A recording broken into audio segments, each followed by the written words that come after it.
ఇలా నీళ్లు లేవు, వ్యవసాయాలు కాగట్లేదు, పంటలు ఎండిపోతున్నాయి, పెన్షన్ రావట్లేదు, రైతు బంధు పడలేదు, కళ్యాణ లక్ష్మికి ఇచ్చేటువంటి ఆ చెక్కులతో పాటు ఇచ్చేటువంటి బంగారం ఇస్తలేరు. మరి వాళ్ళు చెప్పిన 6 హామీలకు ఏ దానికి కూడా దిక్కు లేదనేటువంటి పరిస్థితి ఇలా ప్రజలకైతే అర్థమైంది. అదేవిధంగా మన ప్రాంతంలో ఉండేటువంటి కార్మిక లోకానికి కూడా అర్థమైంది. ఎక్కడ చూసినా ఇదే చర్చ జరుగుతున్నది. కానీ పేపర్లలో చూస్తే మాత్రం మొత్తం హామీలు అమలు చేసినామని అడ్వర్టైజ్మెంట్ ఇచ్చింది. ఇలా మనం చూస్తే ఆశ్చర్యం అనిపిస్తుంది ముఖ్యమంత్రి గారు. అంటే ఎన్నికల్లో గెలవడం కోసం మోసమే చేశారు, ఎన్నికలలో గెలిచిన తర్వాత కూడా మోసమే చేస్తున్నారు.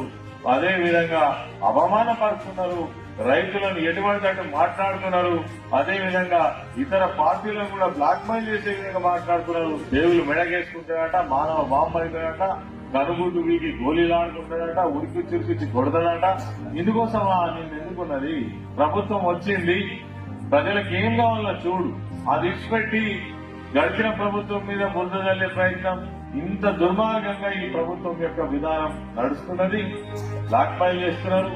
అదేవిధంగా ఎవరెవరు ఎక్కడెక్కడ పనిచేసి ఆ ప్రభుత్వంలో ఉన్నటువంటి అధికారులు ఎవరు, నాయకులు ఎవరు, వాళ్ళని టార్గెట్ చేసి మరి మానసికంగా ఇబ్బందులు పెట్టి, ఆర్థికంగా ఇబ్బందులు పెట్టి మరి వాళ్ళను ఈ విధంగా వేధిస్తున్నటువంటి ప్రభుత్వాన్ని మనం చూస్తున్నాం.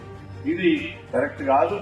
దీనికి వ్యతిరేకంగానైనా రేపు రానున్నటువంటి పార్లమెంట్ ఎన్నికల్లో ఒక చెక్ పెట్టాలంటే, ఒక సుర్క జరగాలంటే, మీరు చేసే విధానం తప్పని చెప్పాలంటే మరి మనం ఈ ఎన్నికల్లో తప్పకుండా వాళ్ళకు ఒక గుణపాఠం చెప్పే విధంగా పనిచేసే అవసరం అయితే ఉన్నదని చెప్పి ఈ సందర్భంగా నేను మనవి చేస్తా ఉన్నాను.